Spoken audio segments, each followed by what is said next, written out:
witnessing America as a failed social experiment. How do we tell this story in a way that builds the kind of emotional momentum that colorblind ideology builds?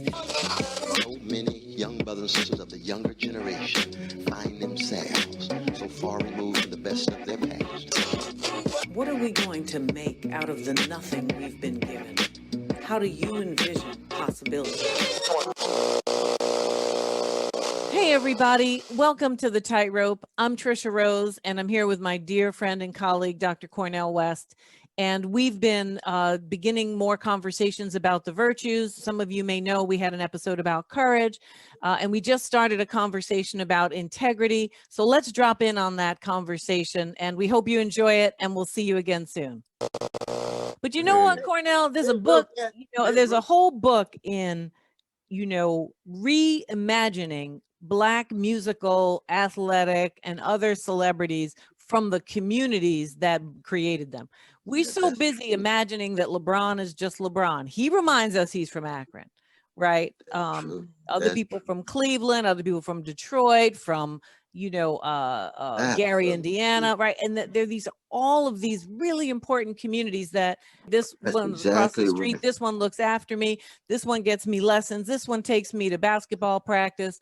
And that richness of community support, even when it's frayed, even when it's being broken down, even when people are potentially failing as individuals, that community as a whole is responsible for creating the whole Black musical athletic tradition. Oh, that's exactly right. And we don't think of it that way. I mean, we might, but most people see these moments as sort of exceptions rather than the product of a profound kind of community greenhouse, really.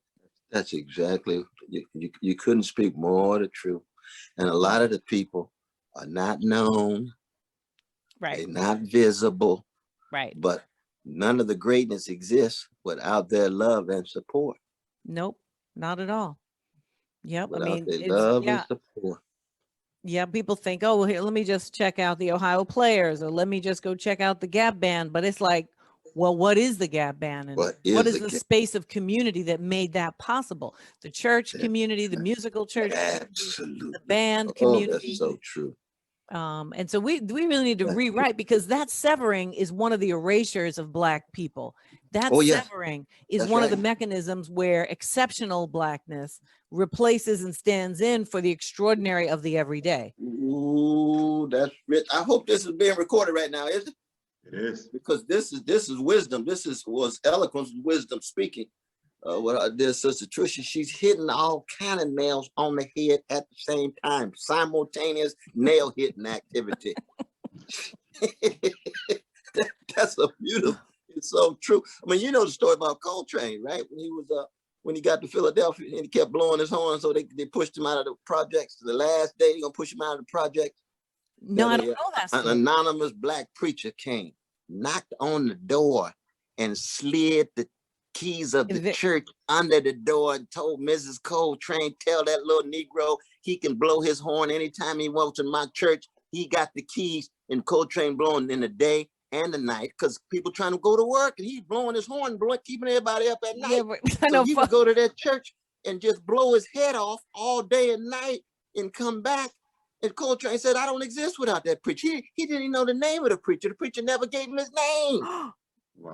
Wow. All he knew was he was Baptist and Coltrane was AME Zion. Wow.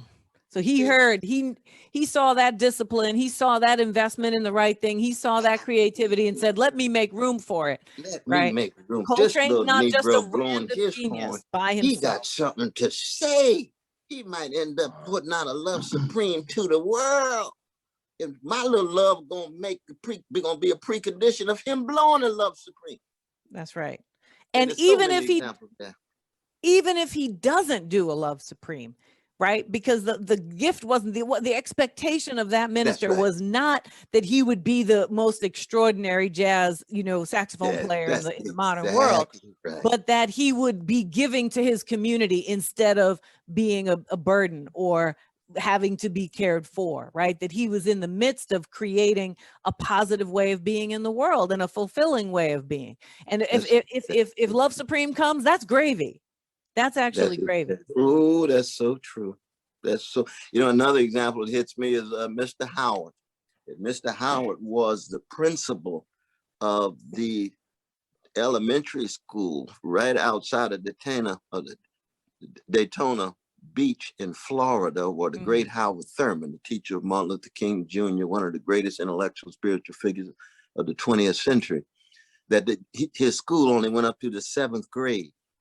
And he wanted to go to high school, but he had to get in one more year. So his principal decided to do one-on-one instruction with this little brother, for 9 months. Oh. One-on-one instruction, so he could then move up to the 9th grade. And then he went all the way to Jacksonville, where they had the academy. This is 1918. This is unbelievable.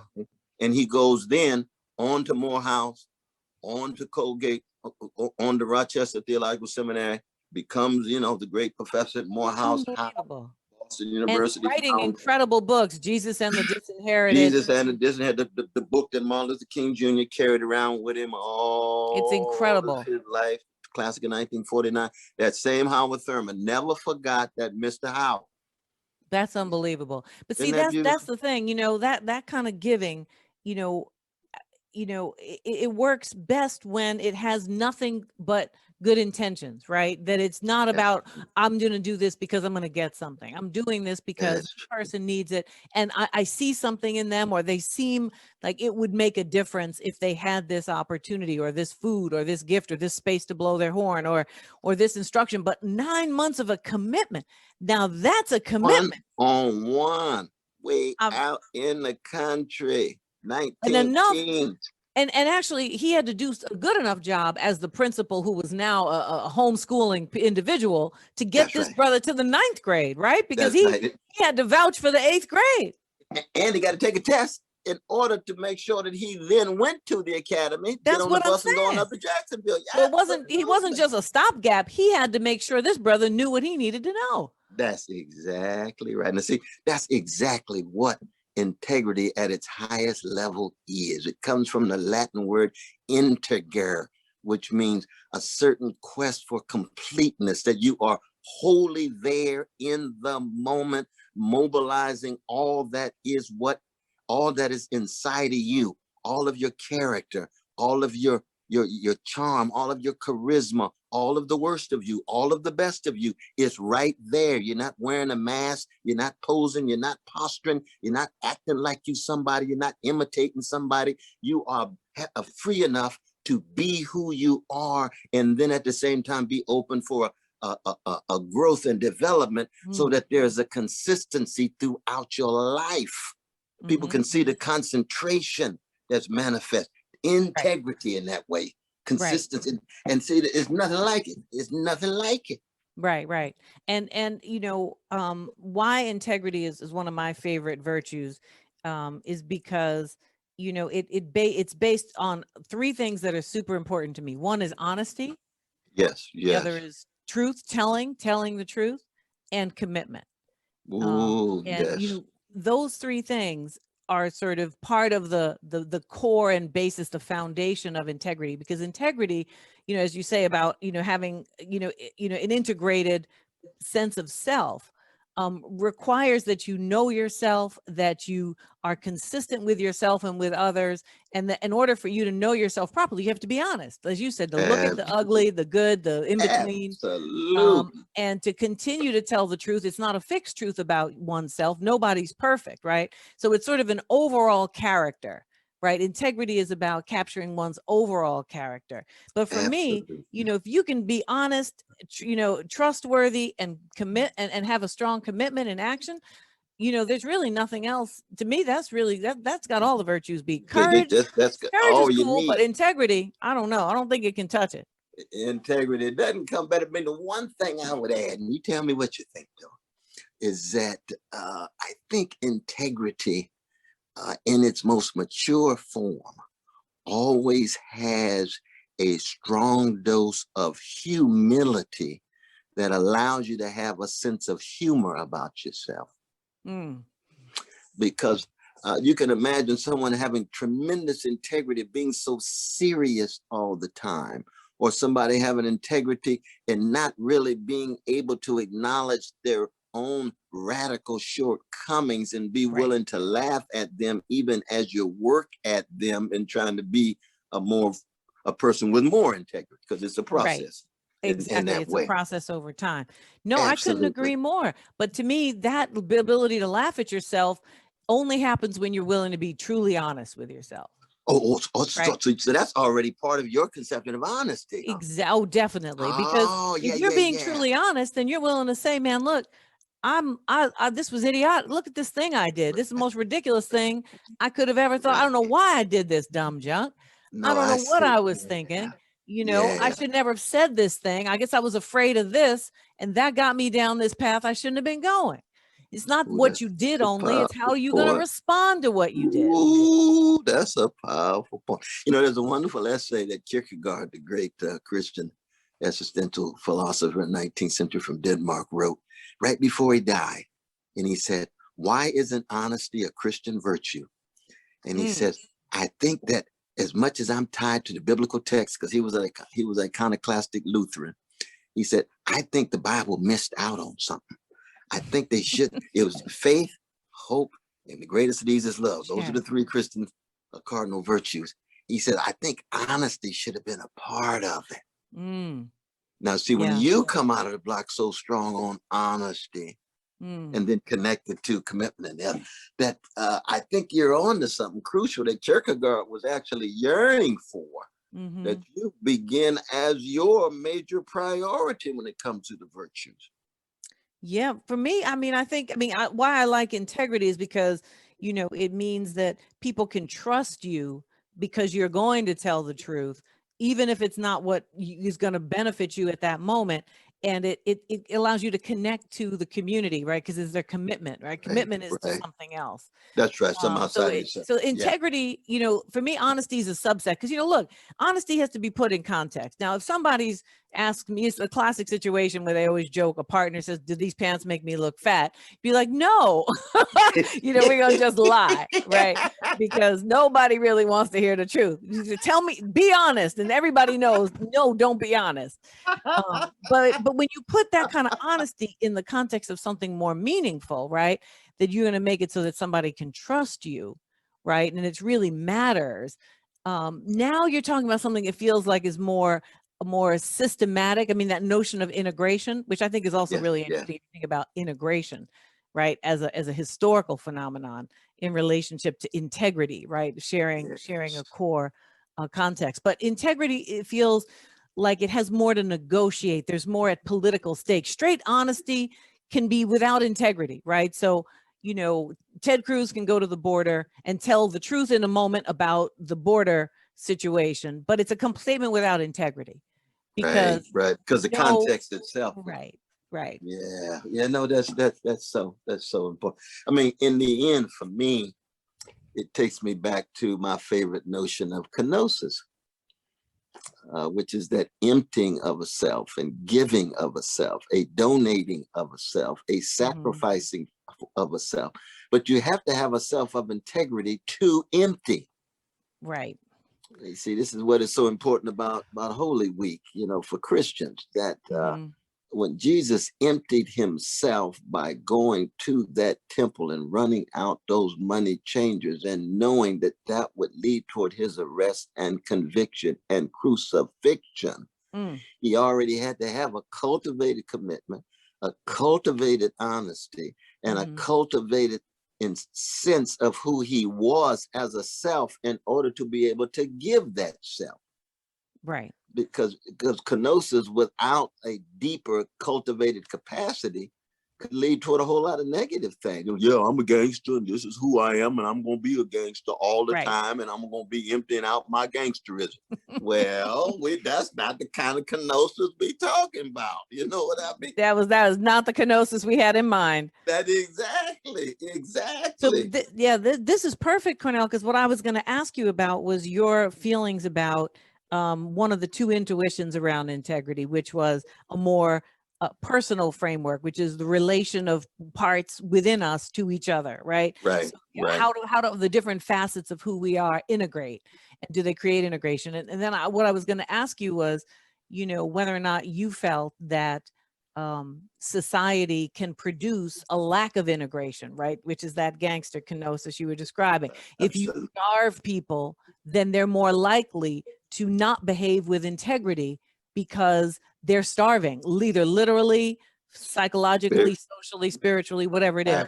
So I was strong. So go ahead, tell me what you think about. No, but I think you laid it out though. I would just come up with a lesser version of how you richly formulated it, because in the end, if your society is suffering from a spiritual decay, then you're gonna have decayed, deteriorated, decrepit selves walking around emptying their decay to each other and thinking that's the real thing.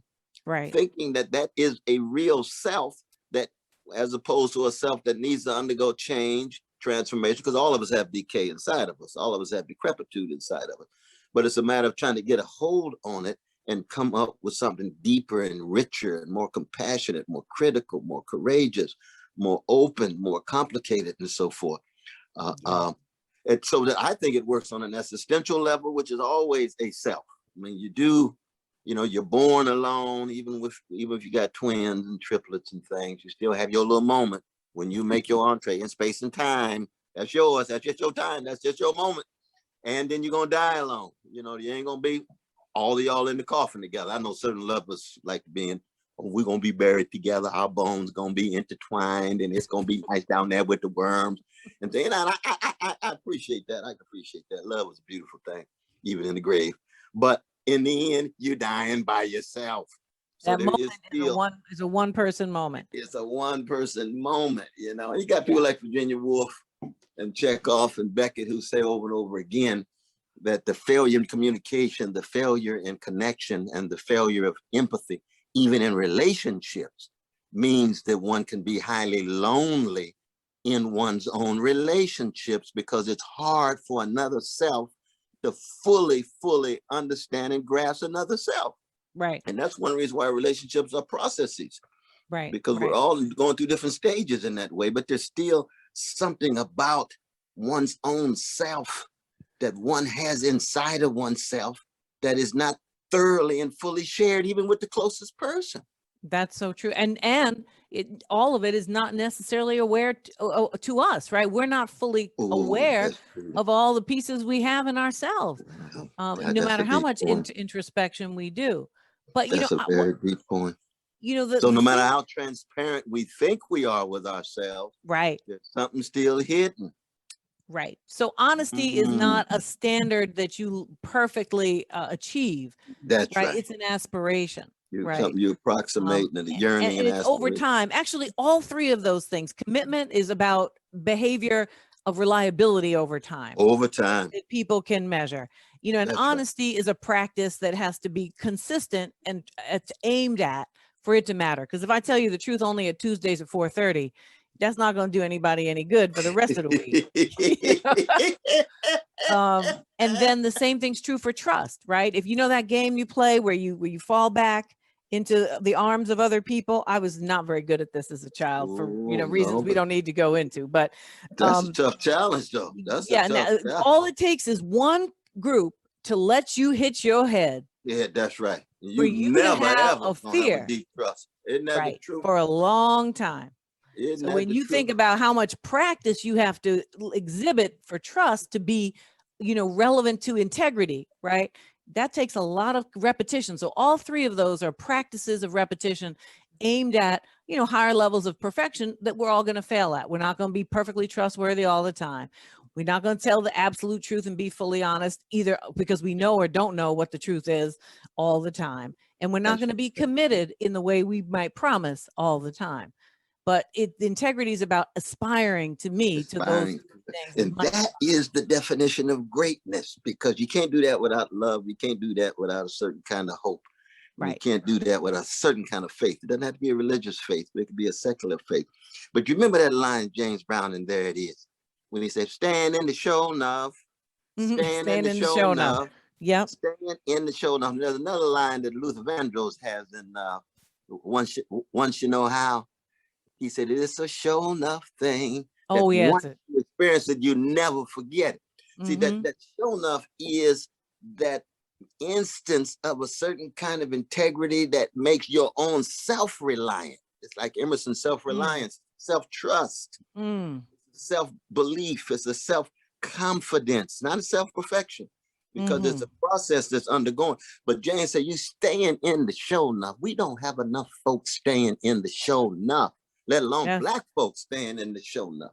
Right. Because it's integrity, it's commitment, it's the trust, self-trust, and then the trust of those who warrant your trust. And then a commitment to a cause bigger than you. And then a willingness to empty yourself and sacrifice yourself and serve others without looking for some kind of reward. This is not quid pro quo. This is not transactional. You're trying to transform others by giving them everything you have. You see? Right. Yes, absolutely. I love this show enough because, the way I think of it is when I've heard it used, not just in James Brown and Luther Vandross, but this kind of moment where someone is basically saying that it's not so much that it's the truth, it's trying to emphasize the whole picture that has just been portrayed, the whole situation, whatever it is. It's like it is the show enough such and such. It's not the such and such. It's the show enough such and such. Right. And so it's something, you don't know how to explain it, Cornell, but you really are onto something with that. There's something about a characteristic that's being emphasized. And I thought about that when I received this beautiful, beautiful message from my dear brother. His name is Philosophy, who was the precious brother of George Perry Floyd Jr. He's an eloquent brother. He was the one who said America's on trial when it comes to what's happening in the courthouse. It's not my brother, America's on trial. But when he also said that my family really felt your words, Brother West, on CNN, Don Lemon the other day. He says, staying in the show enough means you're not just saying something that's true, but you're saying it in such a way that the truth can be felt and it leaves an imprint on the heart and it touches the soul. See, that's a different kind of a show enough. So that in the Black tradition, when you're staying in the show enough, people are feeling your truth. They're not just hearing the propositions of truth. And that's a much deeper thing, because as Maya Angelou used to say, people remember things much longer when they feel it, as opposed to them just hearing it or reading it. Right. And the other thing you did in that moment, Cornell, with staying in the show enough, and I think this applies in general, is that you told a truth that the whole community felt as a truth. It wasn't just that they felt what you said, but that they felt it was a truth that they collectively. So show enough is not a one-on-one situation. Absolutely. You cannot be in the show enough by your daggone self. By yourself. Isn't that the truth? Isn't that the truth? And so you said something about what they all felt. It wasn't just what, around just one person or just the Floyd family, right? They all felt the real meaning of that kind of lack of respect, that unnaming, right? That when you name and speak for them, that show enough is about all of them consistently feeling that same way or similar. Lord, good God Almighty, good God Almighty. I sure appreciate you. You hitting on a deep level now, trying to get beneath all the lies and half lies and half truths and self-aggrandizing assessment, self-aggrandizement assessment, or just cowardly formulations that help people's career rather than truthful ones that may wreck their career. But people can resonate at that deep level in light of their own experiences, in light of their own realities. Yes, I do hear this and feel this, and I understand this in light of what I have been through. And it helps me wrestle with those truths that I know going to be coming today, tomorrow, next week, next month, and next year. And that's how that's how we all move forward together.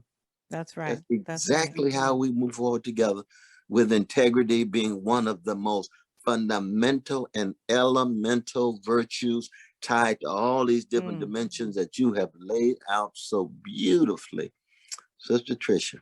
Well, I appreciate that, Cornell, but really I was just thinking, really we was relying on your insights and your framing of it. But it's important, we're in a moment, we're really in a moment where, the absence of integrity, could destroy the entire human race, where, the way we're functioning.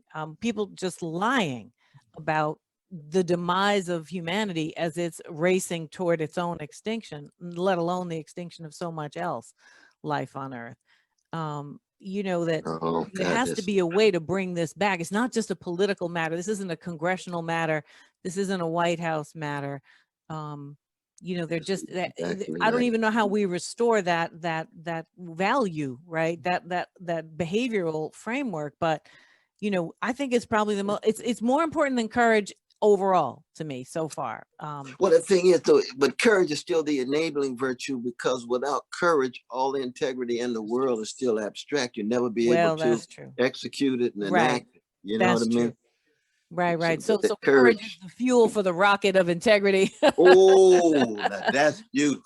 We're going to have to write a song on that. Good God Almighty. We're science. That's a cold line. Whew, you're going to be on Babyface on that one. Good God if Almighty. Babyface sings that lyric, I will allow myself to pass on, alone as I may be, but I will pass on happily. Ooh, I think Babyface sings anything I ever say. I'll be more than happy. That insight. No, with genius Babyface, we appreciate. No, but that was one of the reasons why, when Brother Robin Kelly released that letter, and he's got that line in there where he says, Brother West, man, he says, more than anything else, I've always kept track of your integrity, and I see integrity. Right. I said, well, brother, you honor me, man. You really do, because I'll fall short. But for him to even say that with such power in public meant so much to me. That's so powerful. It's what we're talking about, this integrity over against the hounds of hell. Right. Fear. That's right. Hatred, hypocrisy, greed. Four hounds of hell. Integrity is always over against those. Without a doubt. I mean, you say things people don't want to hear that you have complete proof for, and they want to send you a death threat. I mean, this is real fear, right? The idea that people literally are enabled to just deconstruct your life and threaten your loved ones, because they don't want to hear what you have to say. This is real. In other words, even just having abstract integrity in terms of ideas, forget actions on the ground. And you still have to worry about whether or not you're putting, your children, your grandchildren or whoever at risk. So no, I appreciate Robin saying that a lot. And I circulated that as much as I could, because not only did he grasp your work, I think, in a way that was very powerful and multifaceted and serious, but he also really challenged, what kind of institutions and what kind of process have we allowed to be put in place that your intellectual integrity, your pedagogical integrity would somehow be even close to being questionable and not worthy of the gold standard of whatever the system is. I hadn't thought about that, because when I read that line, who I thought of was Ida B. Wells Barnett. I think it's hard to find someone in the face of the most intense form of American terrorism after the Civil War with lynching, that she would be willing to unflinchingly look it in the face with an integrity and say, with the courage, I'm going to tell the truth about it. You can put a bounty on my head. I know I got to leave the country in order not to get killed. When I come back, I'm going right back to where I was and doing the same work I'm doing. It's like, Ida, where you get that kind of integrity? Yeah, and that was the terrorism of that era. Oh, we have it bad, but that's a whole nother era. That's a whole different thing. Yeah. St. Louis, 1919, she's seeing all of these bodies everywhere, black people terrorized, running around and hardly having any clothes on, the white folk setting fires, shooting weapons, throwing them out of town, chasing them and so forth. She's right there. It's like, Ida, Oh, Yeah. I want to be like you, Ida. And And she's gonna get back and teach Sunday school. She's gonna teach Sunday school on Sunday right. And when in she Chicago. wrote, But she wrote, as you well know, I'm just saying this for our community out here, she wrote with a deep investment in getting the facts right. absolutely. This was not hyperbole and Exactly. exaggeration. She said, no, I'm a journalist and I'm going to tell you what has happened, when it happened, what time, who was there, and exactly how the incident went according to the following sources. And so there was also not only a challenge to the violence, but a use of the weapons of the master's tools of supposed objectivity and Ooh, documentation to tell the truth it didn't want to hear. exactly. That's how their society and Yeah. stood up against Du Bois when he got Yeah. Well, patriarchal. that is, yeah, that's Stood another, up that's a against whole nother, Booker T. Washington when he got narrow and parochial. right. She blasted him too. She You was know who willing to reminds me of, stand. Lorraine Hansberry reminds me of Ida B. Wells. Yes, that's exactly. That Absolutely. they feel like they're coming out of the Absolutely. same, They are uh, kissing cousins. yeah, Kissing cousins, very much so. It's just that the Lorraine, is coming from a upper Black middle class context, who aligns herself unequivocally with poor people, poor Black people, working people, poor but working Black people. Whereas Ida's coming right out of gut bucket, enslaved Mississippi, then Jim Crow Mississippi, then makes her way to Chicago. And in the midst of all of the different moments and sites of lynching, she's there all the time, so that she has a different class origin and class trajectory, but they right. meet in the same place. Because Yeah, I mean, she becomes a middle Lorraine, class, right.